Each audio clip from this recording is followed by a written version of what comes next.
¿cómo están? Buenaventura les saluda, bienvenidos a este espacio Conversando con Manu, y la finalidad de este video es contarles un poco lo que se viene en este canal, es un poco lo que se viene en los estudios de este canal. El estudio más reciente que vamos a ver va a ser justamente el verbo bara, Bereshit, bara Elohim.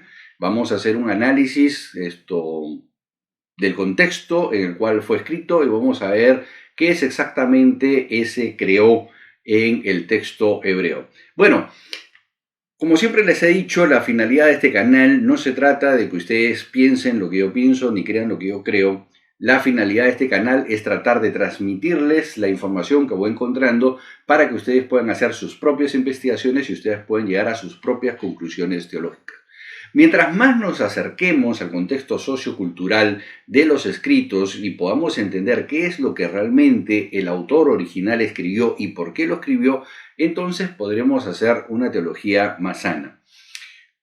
Como ustedes saben, una de las cosas a las cuales soy intolerante es a las malas traducciones, porque muchas veces en las iglesias se suele desarrollar teología en función de la traducción en español.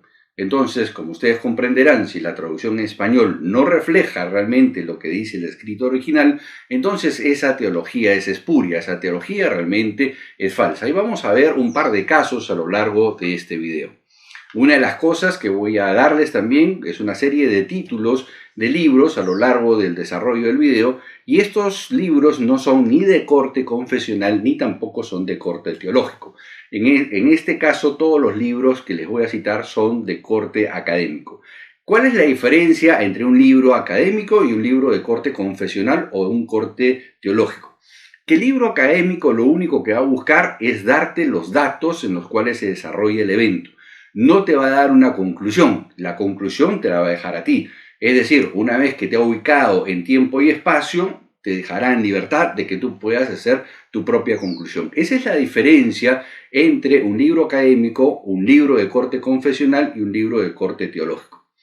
En tanto el confesional como el teológico, los que van a tratar es de llevarte a una conclusión teológica del autor, lo cual es válido y respetable porque es importante también ver y estudiar otras conclusiones teológicas que se llegan del mismo texto para que nosotros podamos hacer análisis comparativos.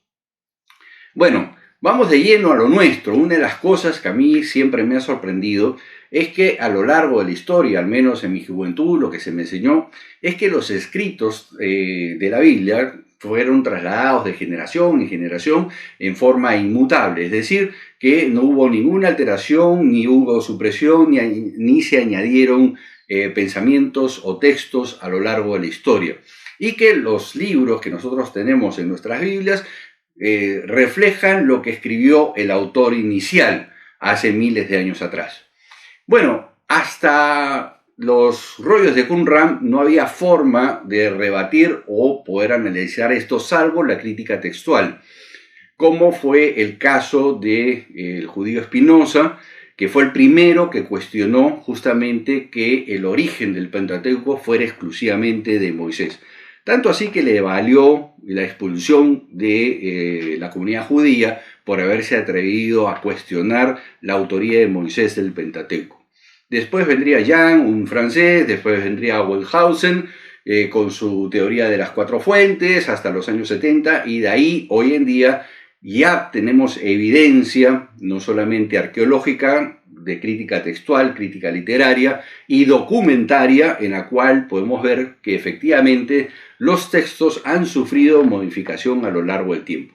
Entonces, hasta antes de los rollos de Qumran, nosotros no teníamos con qué otro texto comparar, puesto que los textos que nosotros teníamos eran los textos masoréticos, en el caso de la Biblia nuestra que usamos en lo general, por ejemplo la Reina Valera, la NBI, todas traducen del Códice 19 o Códice de Leningrado o famosa Biblia Stuttgartense, que es la Biblia oficial hebrea en la cual están reconocidos todos los libros que han pasado el canon judío. Entonces, antes de los rollos de Qumran, los únicos textos que nosotros teníamos acceso eran esos textos. No existían textos anteriores con los cuales pudiéramos comparar si es que habría alguna diferencia con los textos masoréticos. Por eso, hasta los descubrimientos de los rollos de Qumran, era viable o factible enseñar que los textos eran así. Sin embargo, en los textos encontrados en Qumran, que son muchos cientos de textos, tenemos grandes diferencias y yo voy a mostrar solamente dos. Antes de entrar al tema de las diferencias, quiero mencionarles que en Qumran no solamente se encontraron textos que pertenecen a la Biblia que nosotros conocemos, sino que también hay copias de libros apócrifos, entre comillas, porque en aquel entonces, recordemos que las cuevas de Qumran deben de haber sido selladas aproximadamente alrededor del año 60 después de Cristo, justo cuando empiezan las revueltas judías y empieza justamente en la confrontación con los romanos que terminaría con la destrucción del templo en el año 70. Eso es historia universal, ustedes ya la conocen.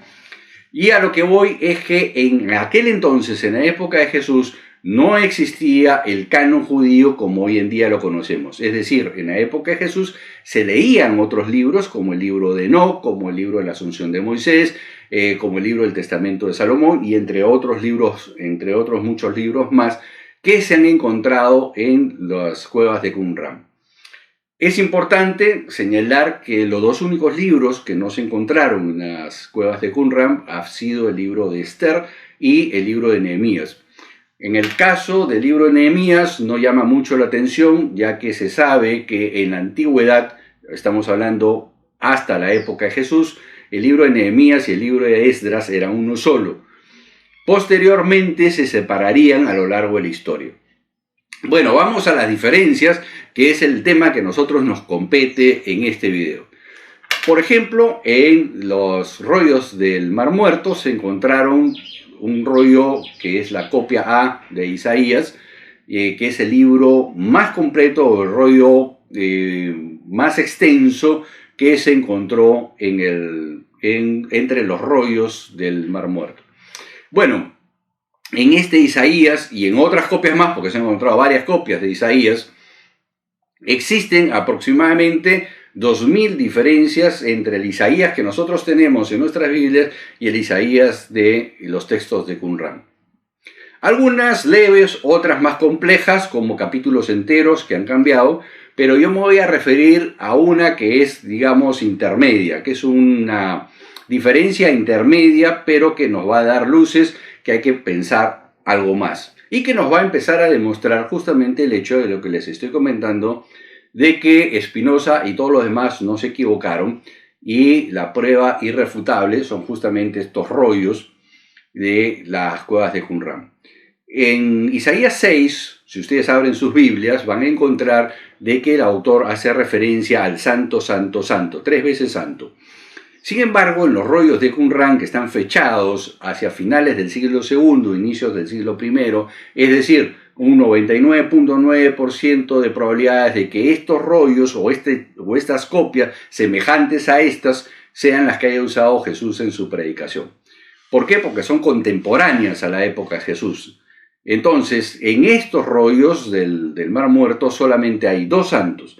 Eso quiere decir que el tercer santo fue introducido en los textos entre el siglo I y el siglo VII, que es de donde provienen los textos masoréticos. ¿De en qué momento se introdujo el tercer santo? ¿Quién lo introdujo? ¿Por qué lo introdujo? Esa será una pregunta que probablemente Dios nos la dirá cuando estemos en su presencia. Otro tema es el libro de Habacuc. Si ustedes abren su libro de Habacuc actualmente en las Biblias que ustedes tienen, van a encontrar que tiene 3 capítulos.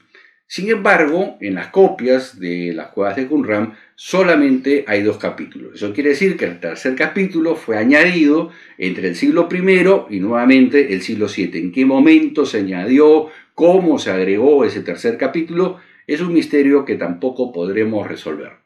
Ahora, hagamos un paréntesis acá porque a más de uno les puede estar a punto de dar un infarto. Esto deslegitimiza la Biblia para nada. Definitivamente no la deslegitimiza en absolutamente un ápice. Y quiero ser contundente y claro porque mucha gente aprovecha estos temas de crítica textual y de historia o de análisis académico para tratar de deslegitimizar la Biblia. Lo que tenemos que entender en este punto en forma muy clara y contundente es que la Biblia es un mensaje teológico de Dios al hombre, donde Dios nos muestra cuál es nuestra condición como ser humano y nuestra condición espiritual frente a Él, en el cual lo que hace Dios astutamente y de la forma muy sabia es que lo que hace Dios es meter cómo está nuestra situación humana dentro de un contexto histórico. Y yo tengo un video sobre ese tema, si gustan lo pueden buscar en el canal, porque si lo explico en este momento vamos a hacerlo muy largo. Bueno, en este caso lo que quiero afirmar es que el hecho de que los textos hayan sido modificados o reeditados a lo largo del tiempo no deslegitimiza la Biblia. Si nosotros somos inteligentes, y siempre lo digo, Dios nos ha dado a nosotros, los seres humanos, el cerebro más evolucionado de su creación. Y evidentemente es justamente para eso, para poder criticar, analizar, profundizar, cuestionar y que nosotros podamos hacer una conclusión concreta y correcta, o al menos lo más cercano a lo que realmente sucedió. Entonces, este punto sobre de que la Biblia se pueda deslegitimizar por el hecho de que ha sido reeditada, definitivamente que no. Más bien nos da luces de que el ser humano ha ido reinterpretando o evolucionando en su conocimiento de Dios y en su comprensión de Dios. Si nosotros analizamos el texto, por ejemplo, del Pentateuco, nos vamos a dar cuenta que la copia que tenemos en el Pentateuco actualmente es una copia que viene del siglo IV después de Cristo, evidentemente posexílica. ¿Eso quiere decir que no existieron textos anteriores? No, definitivamente que no, solo que no tenemos evidencia de ello. Es decir, no tenemos ninguna copia o ningún escrito hacia atrás. La copia más cercana que tenemos es la del siglo IV después de Cristo. Perdón, siglo IV antes de Cristo. Entonces ahora viene la gran pregunta, ¿y nosotros cómo sabemos que el Pentateuco que nosotros tenemos proviene del siglo IV y está reeditado en el siglo IV antes de Cristo? El tema es bastante sencillo, entre comillas, una vez que vamos a hacer el análisis en hebreo. Yo sé que muchos de ustedes no leen hebreo y por eso voy a ir haciendo varios estudios en este punto para que ustedes puedan tenerlo claro por qué se descubre este tema, porque en español no lo vas a descubrir. Pero un libro que sí se encuentra en español y que te puede ayudar a entender todos estos temas es la introducción al Antiguo Testamento del Dr. Thomas Rommel, el cual se los dejo aquí por si ustedes están interesados. Entonces, una de las cosas que nos ayuda a nosotros en las investigaciones y a poder desarrollar por qué el Pentateuco que nosotros tenemos es una reedición del siglo IV a.C., es decir, posexílica, es también el origen de las palabras. En el Pentateuco vamos a encontrar palabras de origen ugarítico, palabras de origen hitita, palabras de origen egipcio, lo cual no nos debe llamar la atención, ya que muchos de los que fundaron Israel vienen justamente de Egipto, pero lo más interesante es que hay palabras persas, también hay palabras persas. Y ustedes dirán, ¿y cómo sabemos todo esto? Bueno, para eso tenemos libros auxiliares como este. Este libro nos indica las palabras que no son de origen semítico, y que tienen origen justamente en otras lenguas.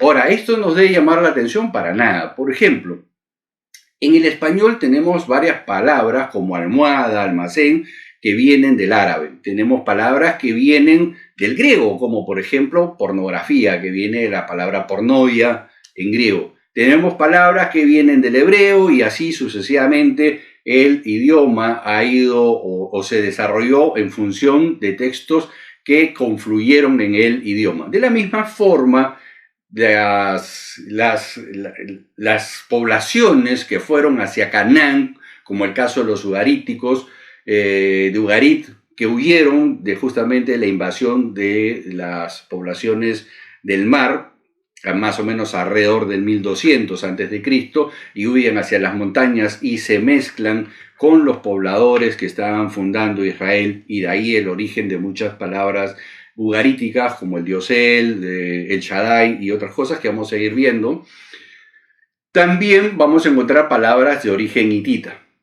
Ahora, dentro de las palabras de origen hitita, les voy a poner un par de ejemplos en español para que ustedes me entiendan un poco. Por ejemplo, en el Perú, si ustedes van a un restaurante y le dicen al mozo, quisiera por favor que me traiga usted un bistec con papas y arroz, él te va a traer un pedazo de carne frito con papas y arroz. Y la palabra bistec, curiosamente, no es de origen español, es simplemente una palabra de origen inglés que ha sido castellanizada e introducida en el contexto cultural del Perú. Entonces tú vas a cualquier restaurante y pides un bistec con papas y arroz y te van a traer un pedazo de carne.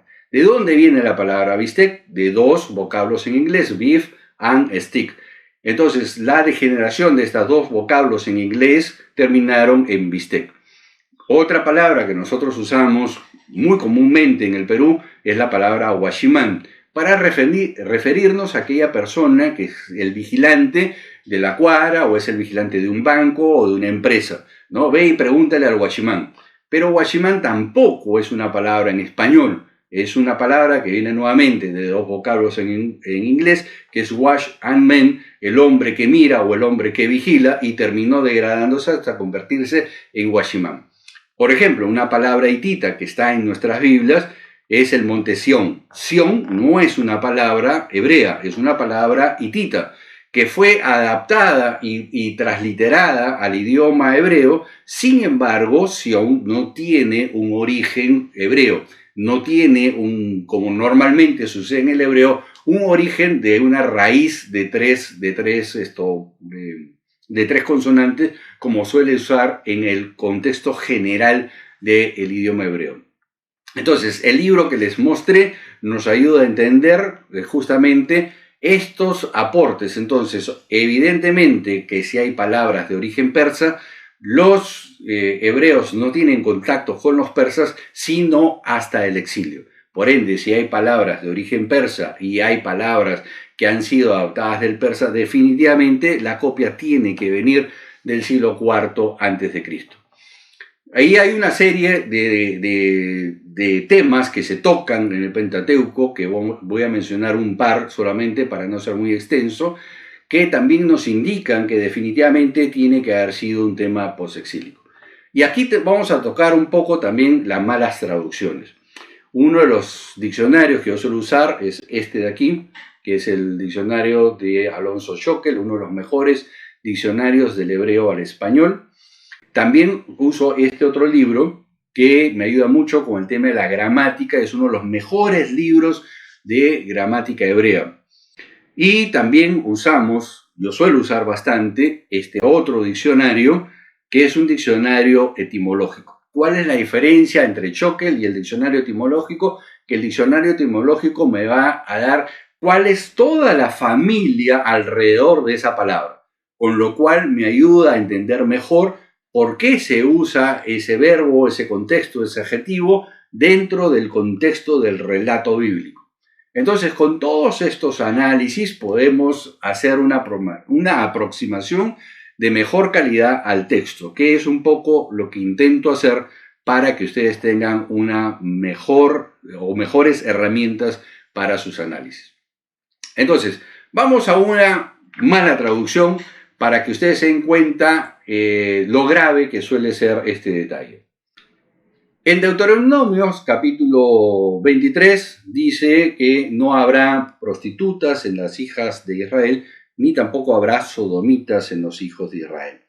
En función de este texto se ha elaborado las más fantasiosas teologías anti-homosexuales, anti-LGTB que ustedes puedan imaginar.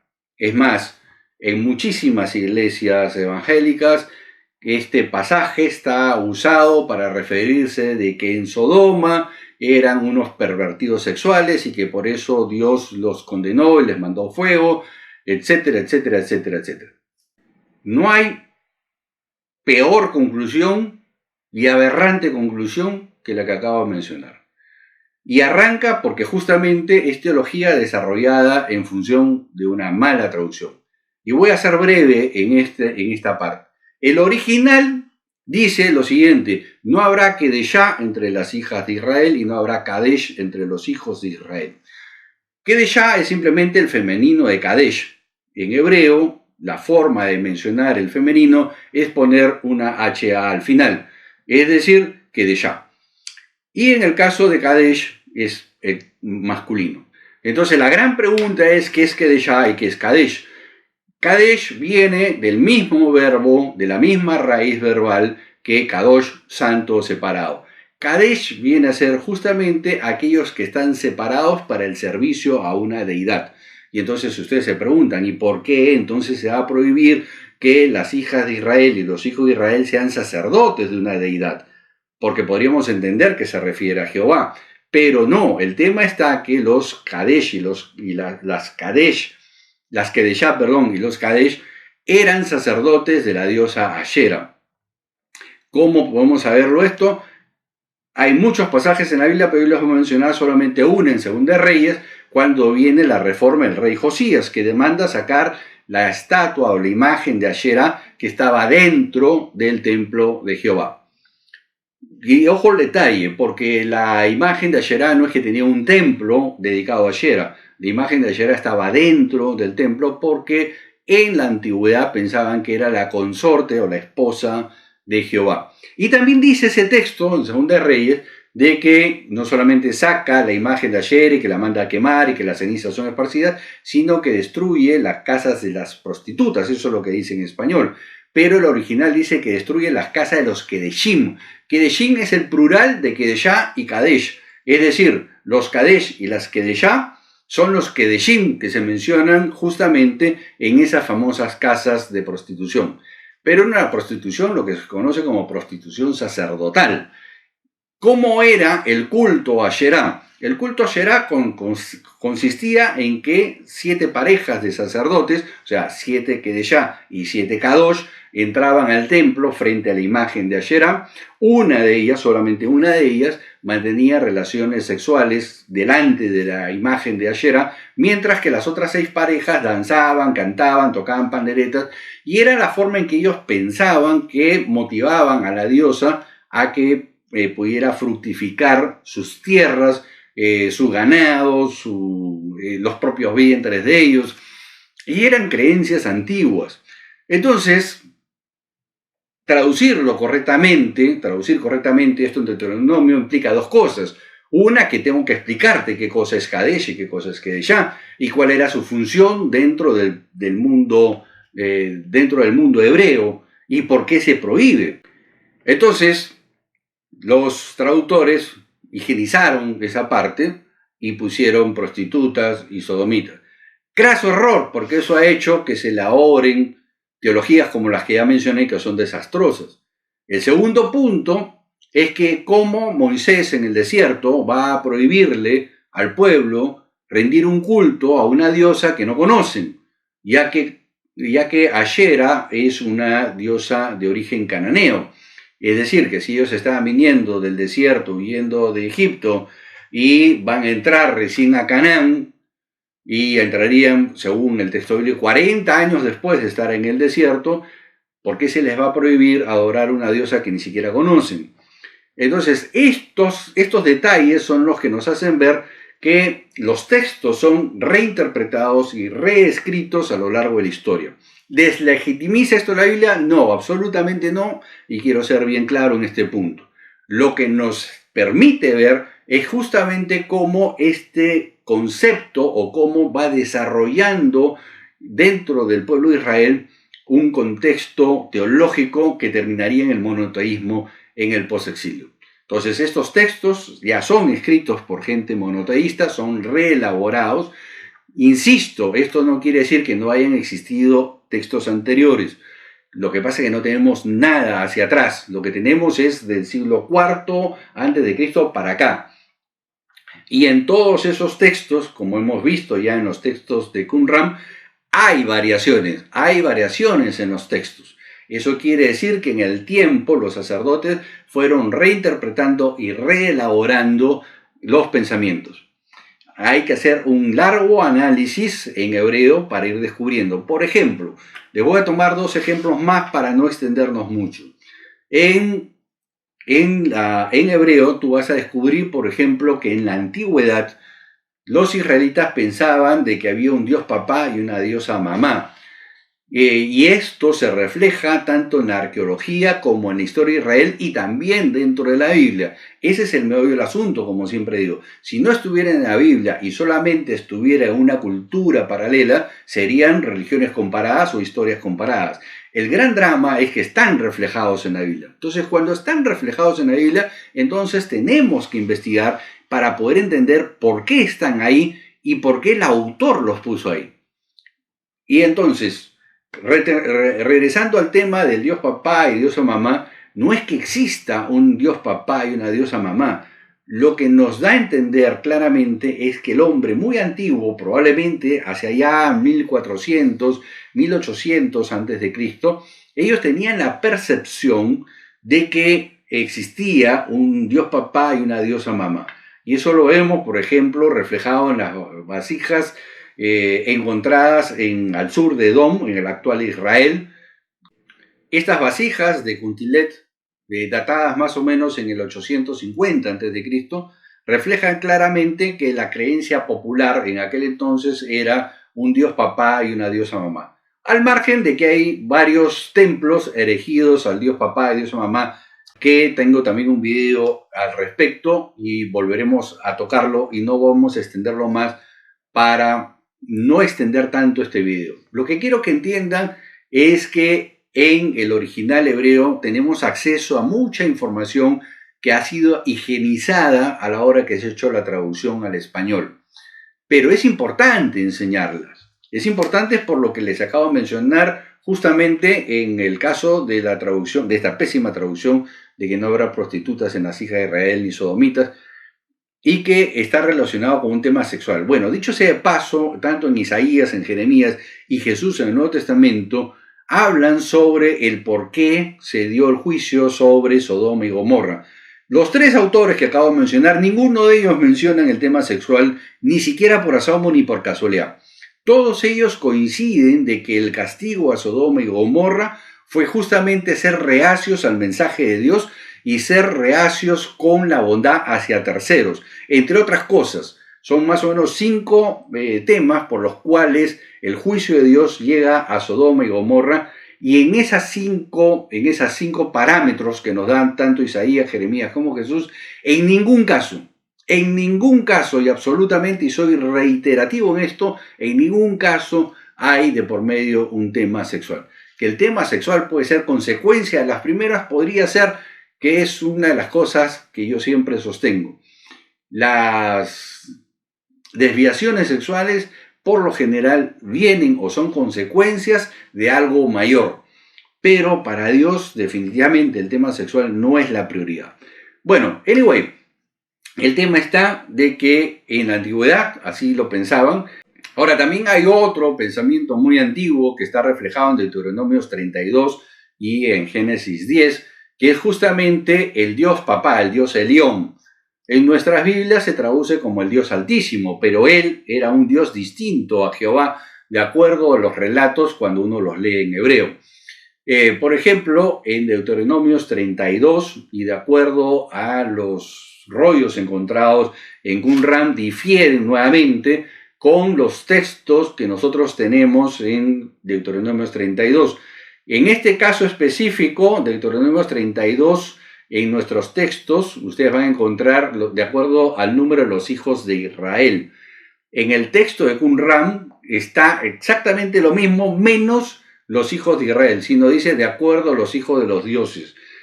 ¿Por qué? Porque en el mundo antiguo había el concepto de que Elión, el dios papá de todos los dioses, entre ellos Jehová, era el papá de 70 dioses.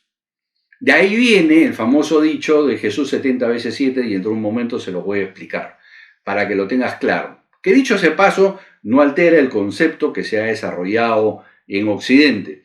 Pero es bien interesante cuando encontramos el trasfondo donde nacen las cosas en la cultura, porque enriquece la enseñanza. Bueno, esto de que Elión era el papá de los 70 dioses, obviamente se abandonó ya en el posexilio. En el posexilio quedó simplemente como un dicho, como un sarcasmo, dicho sea de paso, en la Biblia hebrea. Los sarcasmos son pan de todos los días. ¿Por qué? Porque para la cultura hebrea usar el sarcasmo para referirse a algo era justamente una parte muy importante dentro de su cultura. Hasta el día de hoy son sarcásticos los judíos y conversan gritando. Es otra característica del mundo hebreo. Entonces es importante ver todos estos detalles porque nos ayuda a entender justamente esos trasfondos culturales que son muy importantes de ver. Como siempre digo, lo que tenemos que hacer es el esfuerzo de tratar de entender cómo pensaban los judíos, cuál era su teología del judío, cuál era la teología judía del siglo I. Porque mucha de nuestra teología occidental es teología hecha en base de conocimiento occidental, ignorando todos estos casos. Por ejemplo, yo les voy a mencionar la palabra Shaddai. El Shaddai se menciona una sola vez en la Biblia y se ha enseñado o se sigue enseñando en las iglesias que es el Dios Todopoderoso, el poderoso. Sin embargo, en 1930 se descubrió una biblioteca ugarítica, la cual obviamente pasó a los museos occidentales y años después se logró hacer la traducción de toda esta biblioteca y se encontró que el Shaddai, ya que el Shaddai es de origen ugarítico, entonces hay que entender qué significaba para Ugarit el Shaddai. El Shaddai es el dios de las montañas, lo cual tiene mucho sentido. Recordemos que en el 1200 Ugarit, que era una ciudad costera, cuando viene justamente la invasión de los hombres del mar, que en la Biblia se les conocería como los filisteos, mucha parte de la gente que habitaba en Ugarit huye hacia lo que son las montañas de Israel, donde ya estaban habitando personas que serían posteriormente conocidos como Israel o como el mundo judío. Bueno, entonces esta complementación cultural hace de que esta palabra, el Shaddai, también ingrese a los textos bíblicos, ya que recordemos que los textos bíblicos son justamente la elaboración de tradiciones orales que pasaron de generación en generación. En estas tradiciones orales probablemente hayan sido magnificados algunos eventos y hayan sido cortados otros eventos y hayan sido modificados. ¿Deslegitimiza esto la Biblia? Definitivamente que no. Nuevamente, reitero, todos estos cambios que han llegado a nosotros nos permiten entender que el hombre antiguo lo que fue mejorando su entendimiento de Dios, su comprensión de Dios y desarrollando una teología que terminaría en lo que hoy día conocemos como la teología monoteísta. Reitero una vez más, la legitimidad de la Biblia no está en función de los textos históricos, tampoco está en función de los textos científicos, está en función de lo que Dios intenta decirle al hombre, cuál es su condición frente a Dios. Y esto es lo más importante. Un pequeño paréntesis aquí, si ustedes recuerdan la parábola del buen samaritano enseñada por Jesús en el Nuevo Testamento, ninguno de los personajes en la parábola del buen samaritano existieron. Y eso no le resta absolutamente nada a la importancia de la enseñanza del buen samaritano dada por Jesús. Dicho sea de paso, el 99.99% de las parábolas de Jesús, ninguno de los personajes ni ninguno de los eventos existió. Y eso no deslegitimiza, la enseñanza de Jesús y mucho menos desvaloriza la importancia del mensaje de Jesús hacia nosotros, aquellos que creemos en Él, sino que nos da la importancia de que Él plasma en esos relatos justamente la condición del ser humano frente a Dios, es decir, cómo ve Dios al hombre en determinadas circunstancias. Lo mismo sucede a lo largo del Antiguo Testamento, lo cual no nos debe sorprender.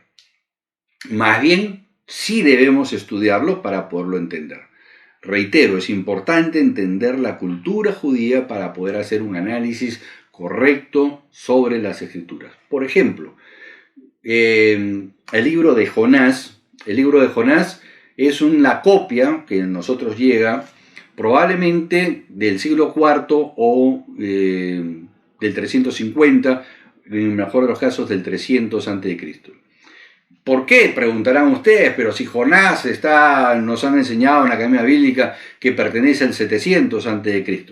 Sí, posiblemente sí exista una copia, o haya existido alguna copia, o su origen sea del 700, y ahora voy a pasar a explicar por qué.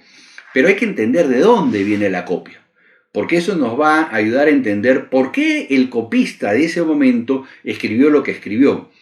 Ahora, cuando usted lee el libro de Jonás en hebreo, usted va a encontrar la partícula shel. La partícula shel es una partícula de propiedad, ¿no?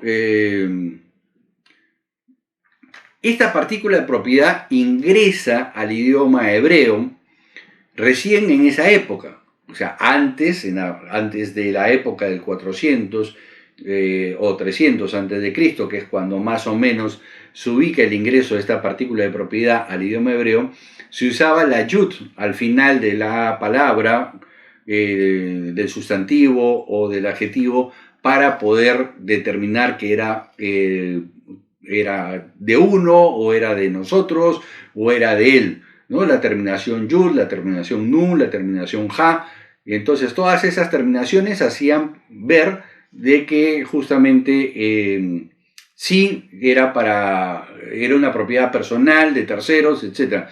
Recién a partir del siglo IV o III antes de Cristo, esta partícula ingresa al idioma hebreo. Por eso podemos saber con severidad de que la copia, reitero, eso no quiere decir que no haya existido copias anteriores, sino que la copia que llegó a nosotros está fechada ahí.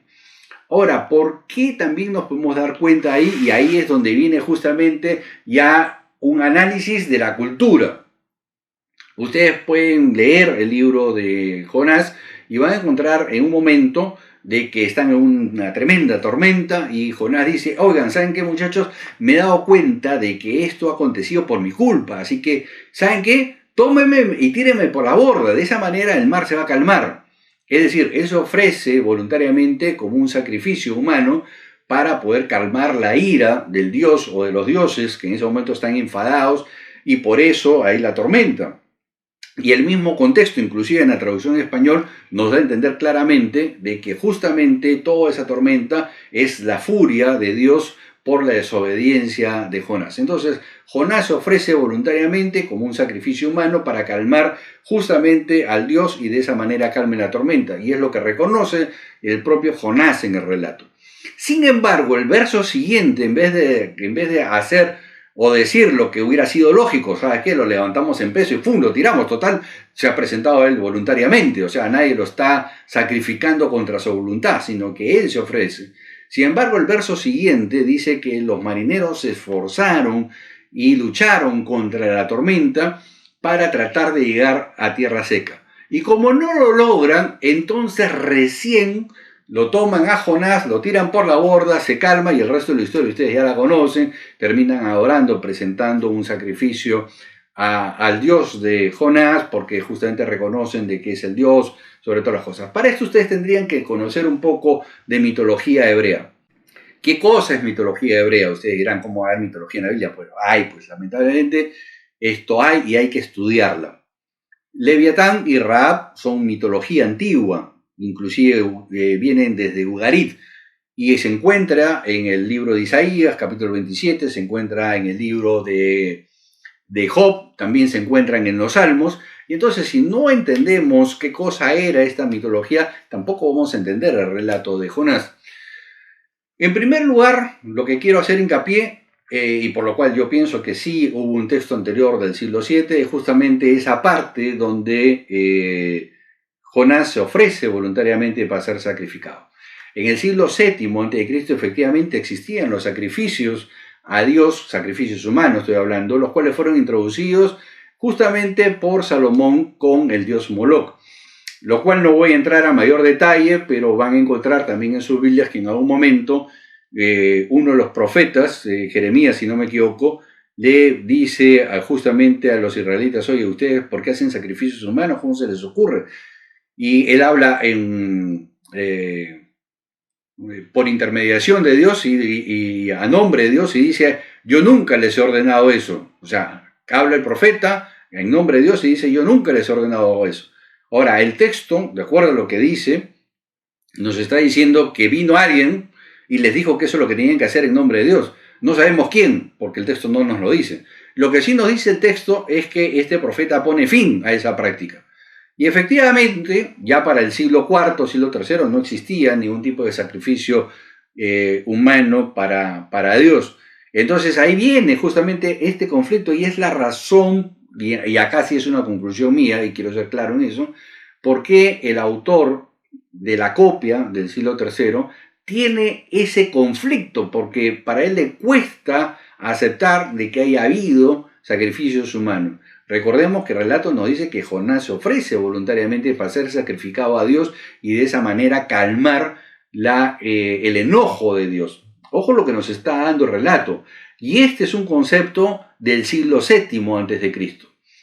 Pero, justamente es por eso que yo he encontrado que la disyuntiva del siguiente versículo, en el cual el copista lucha contra sacrificar a Jonás, hace el intento de salvarle la vida, ¿no? Y entonces por eso introduce este tema de que los marineros se esforzaron de tratar de llegar a tierra seca y al no lograrlo ejecutan el plan B, que es justamente tirar a Jonás por la borda, que era lo que se acostumbraba a hacer en el siglo VII. Entonces, ahí eso nos ayuda a entender qué es lo que el autor de la copia nos intenta contar, ¿no? Nos está transmitiendo una tradición antigua, pero a su vez está metiendo de su propia cuchara un tema, un conflicto interno de él, que cualquiera que leyera esto en el siglo III lo entendería perfectamente, porque en el siglo III a.C. ya no existía la práctica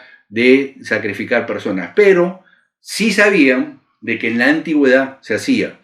Y entonces el poner este conflicto entre hacerlo y no hacerlo denotaría al lector que efectivamente este personaje o este copista está haciendo algo que en el momento contemporáneo de la escritura tiene mucha lógica. Y de ahí la importancia, nuevamente insisto, de poder hacer un análisis sociocultural, no solamente del relato en sí, sino también de cuándo se escribe o de cuándo viene la copia. Insisto en este punto, eso no quiere decir que no existan copias más atrás o que no existan relatos anteriores. Lo que estoy diciendo es que la copia que llega a nuestras manos proviene, en el caso de Jonás, proviene muy probablemente de mediados del siglo III, finalizando el IV, por lo que ya he mencionado. Entonces, como ustedes pueden ver, y ya se habrán dado cuenta, es muy importante tratar de entender, en este caso, también la mitología hebrea. ¿Eso quiere decir que los hebreos creían en mitología? No. Es algo así como que hoy en día tú usas, y todos los expositores usamos, anécdotas o escenas de películas o textos o parciales textos de un libro para poder captar la atención del público oyente y de esta manera poder explicar lo que queremos explicar, ya sea en el aula o en el púlpito. De la misma forma, el autor bíblico echa mano, como el caso de Isaías, a una mitología que la gente conocía para captar su atención y desarrollar su idea. Lo cual no debería de sorprendernos, pero sí debemos investigar para poder entender a cabalidad o intentar entender lo más cercanamente posible por qué el autor lo usa y por qué lo plantea en ese momento. Son cosas importantes. Ahora ustedes me preguntarán, ¿y esto sucede en el Nuevo Testamento? Sí, también. Las copias más antiguas del Nuevo Testamento que nosotros tenemos acceso, todas, absolutamente todas, las más antiguas, provienen del siglo II después de Cristo. ¿Qué quiere decir? Que no tenemos ninguna copia, y mucho menos original, de lo que haya escrito Pablo, de lo que haya escrito Juan, de lo que haya escrito Mateo, etcétera, etcétera, etcétera.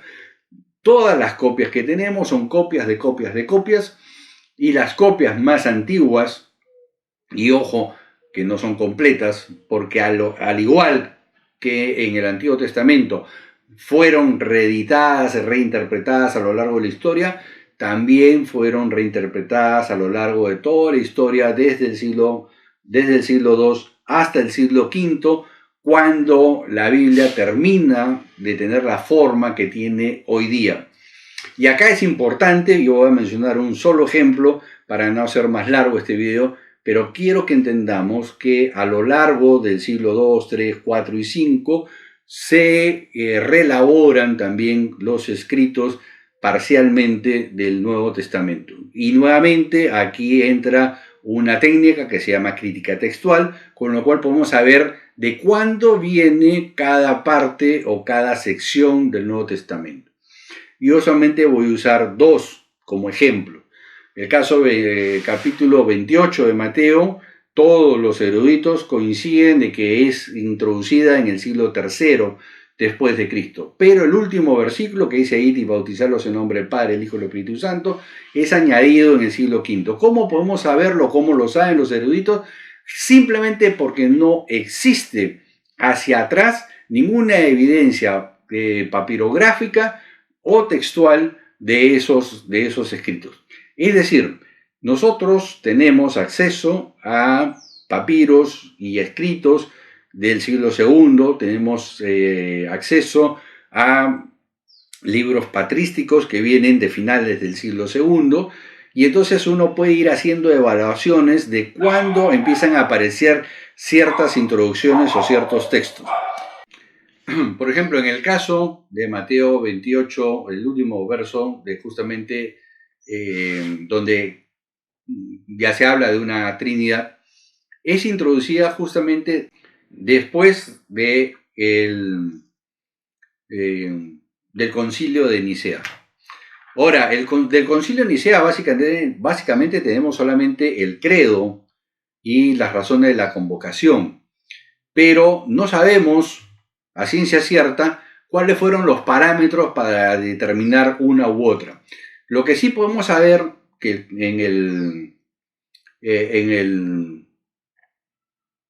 en Nicea lo que se hace es simplemente determinar cuál va a ser el cristianismo triunfador.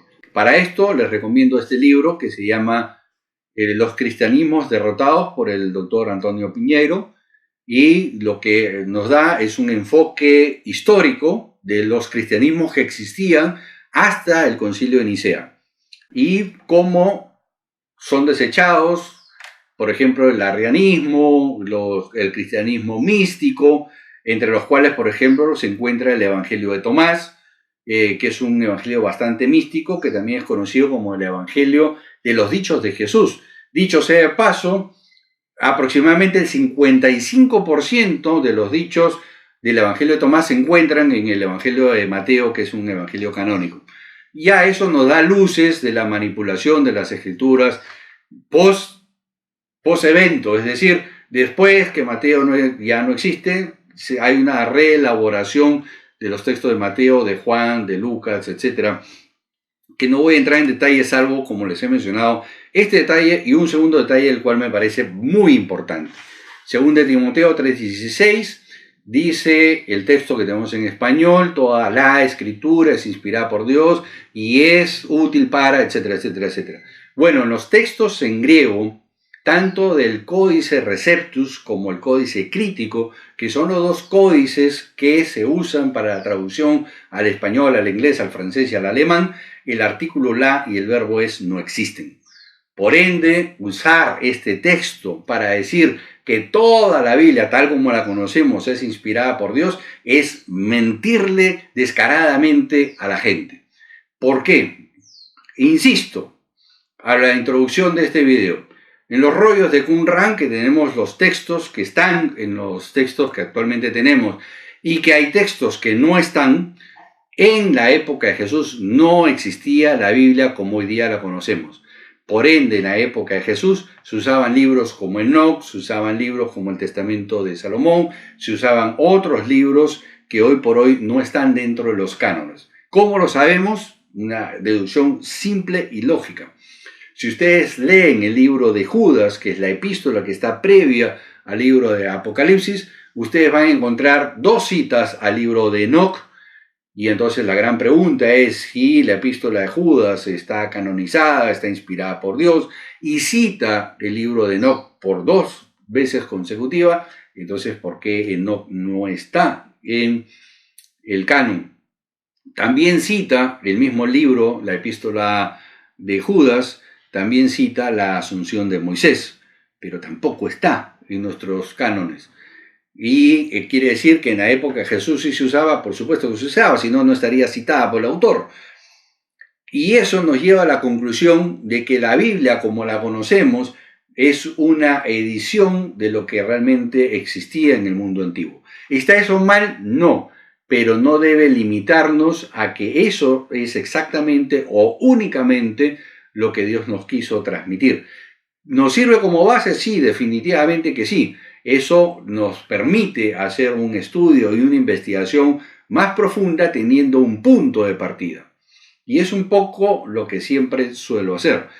Lo que yo hago es tomar el texto, lo que me narra la Biblia, esto lo confronto con la arqueología, lo confronto con con la historicidad, y entonces puedo hacer una aproximación bastante certera a lo que sucedió en aquel entonces y tratar de entender lo más cercanamente posible a lo que el autor quiso hacer o decirnos.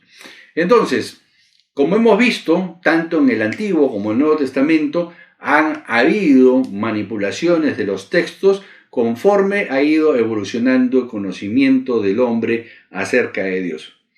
En el caso de 2 Timoteo 3:16, la traducción debiera ser toda palabra inspirada por Dios, útil para enseñar o redarguir. Ni el artículo la ni el verbo es, que es justamente la manipulación de la traducción, se deben de usar, y mucho menos para dar a entender de que la Biblia fue así, o imaginar que Jesús o los discípulos andaban con su Biblia bajo el brazo y que la tenían tal cual nosotros la tenemos. Definitivamente no, y eso es 100% demostrable. Decir lo contrario es engañar a la gente. Y voy a ser bien claro, yo no voy a sostener una mala traducción para sostener un dogma. Yo prefiero el camino más difícil, ir y preguntarle a Dios qué fue lo que pasó, qué es lo que me ha ocurrido a lo largo de este último año y medio, que he estado haciendo justamente los análisis académicos, estudiando y descubriendo justamente al estudiar las lenguas bíblicas tal y como eran en la época, investigar justamente la teología judía del siglo I, sin incluir la teología del siglo XX o siglo XXI, siglo XVIII, para justamente tratar de entender el pensamiento judío del siglo I. Para culminar, solamente quiero decir que de ahí radica la importancia de conocer justamente la cultura judía y tratar de entender cuál era la teología judía del siglo I. Si nosotros no entendemos qué es exactamente lo que el judío pensaba en el siglo I, cuál era su teología del siglo I, entonces lo más probable es que no entiendas nada del Nuevo Testamento. Un libro que me gustaría recomendarte es este de aquí, que se llama justamente El Nuevo Testamento de Antonio Piñero. No es una traducción, vamos a hacer la aclaración nuevamente, es una aproximación histórica al Nuevo Testamento, es decir, donde el doctor Antonio Piñero lo que hace es ubicarnos cuál era el contexto sociopolítico en el cual se desarrollan los evangelios o los textos de la Biblia. La idea no es, reitero, fomentar un tema de dogma o fomentar un tema teológico. La idea es un libro auxiliar en el cual te ayuda a encontrar cuál era el contexto histórico en el cual se desarrollan los escritos.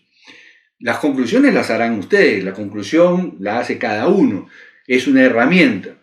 Otro libro muy importante que yo creo que es importantísimo leer o tenerlo como libro de consulta es la Biblia desenterrada del arqueólogo Israel Frankenstein. Se los dejo aquí el título, lo pueden encontrar en español.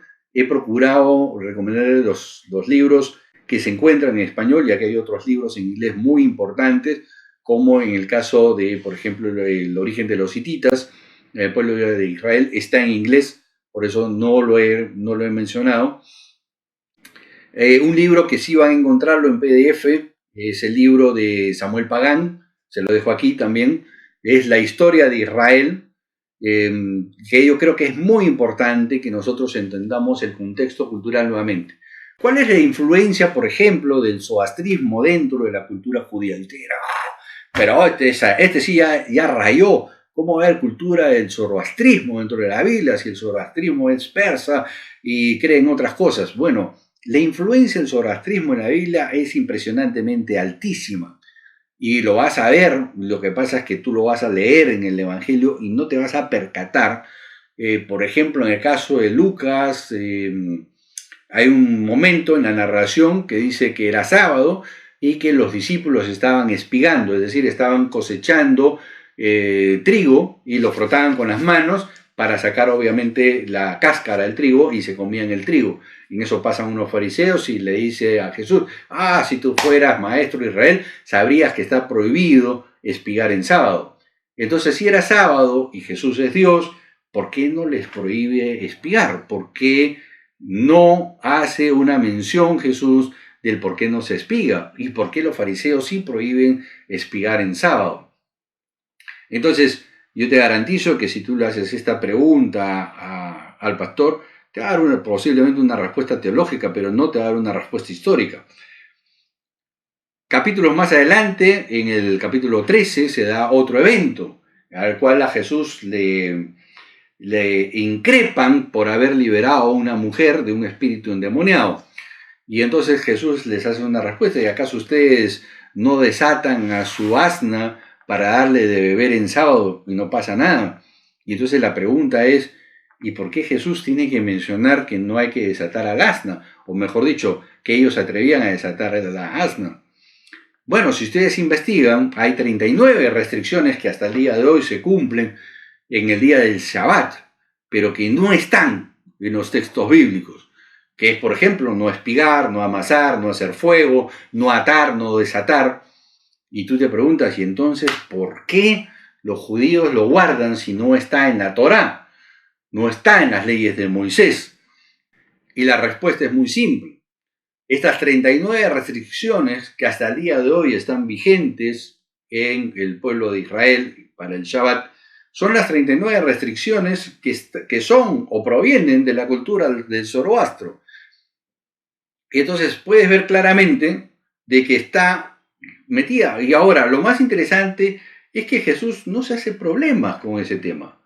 Él no entra a decirles, oiga muchachos, miren, ¿saben qué? Eso en realidad es teología del zoroastrismo, cosa por el estilo. Sino que simplemente le saca la vuelta al partido, voltea el tema y sigue para adelante con su discurso en ambos casos.